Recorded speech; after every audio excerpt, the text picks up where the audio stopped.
मैं समीक्षा तेलंग आपके सामने एक व्यंग्य प्रस्तुत कर रही हूँ जिसका शीर्षक है सलून के चमकदार चेहरे। आत्मा ने आज सवेरे ही एक जोर की चमाट मारकर हिलाया। अंदर तक हिली हुई मैं उसको घूरने के सिवा कुछ कर भी नहीं सकी।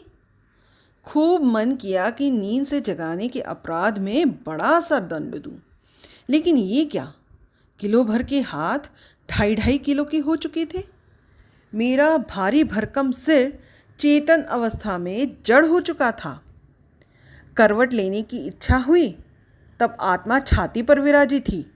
शरीर हल्का और आत्मा भारी थी। भोर हुई तो सूरज की किरणों ने सहलाकर उठा दिया।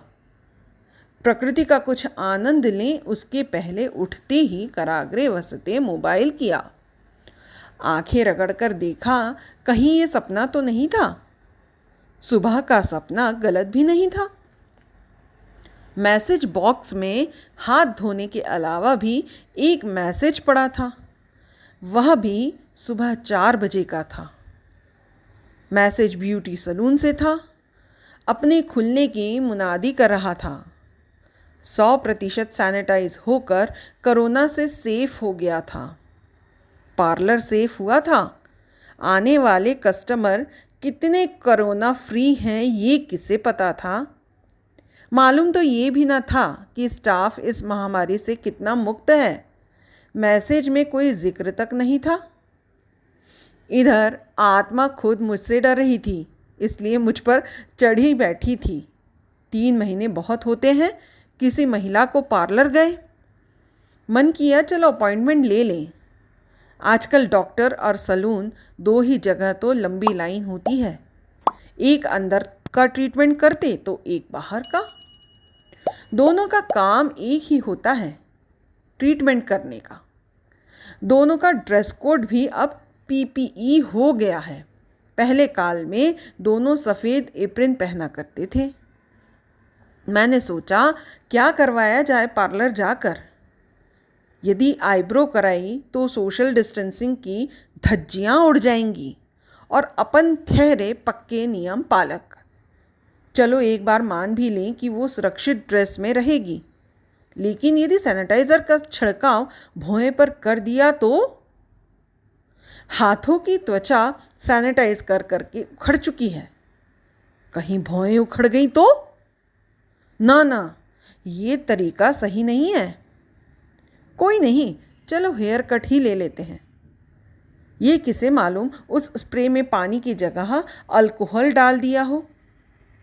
कहीं पढ़ा था कि बियर से बाल अच्छे चमकदार दिखते हैं, लेकिन उसमें अल्कोहल कम होती है।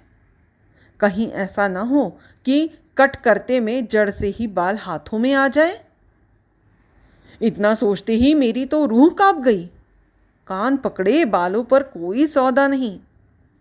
देखा नहीं ट्रेन भी झूम झूम कर कहाँ से कहाँ पहुँच रही है, मदमस्त हाथी की तरह। उन सवारी जैसा हाल नहीं करवा सकती जो किधर के भी नहीं रहे। सोचती हूँ अब क्या करूँ।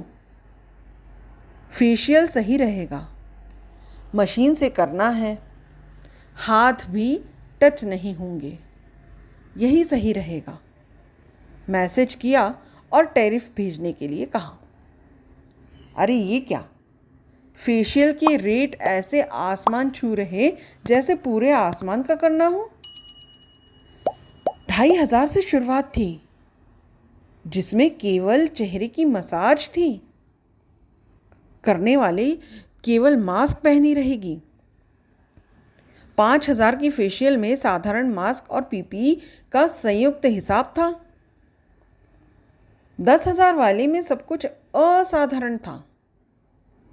95A मास्क, अच्छी वाली पीपीई किट, मेडिकल ग्लव्स और साथ में महंगा वाला फेशियल।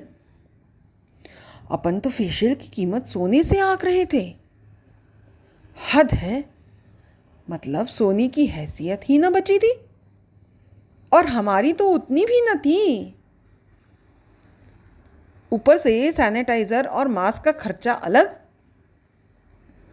फिर सोचा जब मास्क ही लगाना है तो ये सब कराना ही क्यों? घर वालों को तो वैसे ही आदत पड़ चुकी है इस तरह देखने की। आत्मा को कहेंगे कि भाई तू भी आदत डाल ले ऐसी शक्ल सूरत में रहने की। डरने से काम नहीं बनता, हौसला रखना पड़ता है। कहीं तेरे चक्कर में आत्मा का परमात्मा से मिलन हो गया तो? वैसे भी हमारे जैसे साल 6 माह में एक बार पार्लर जाने वाले ये साल आसानी से खींच सकते हैं। कैसे भी हों, हम दिखते तो हैं, जो भी है सामने है। भला तो वो है जो अदृश्य है, उसे भगाकर दिखाओ तो मान जाएंगे।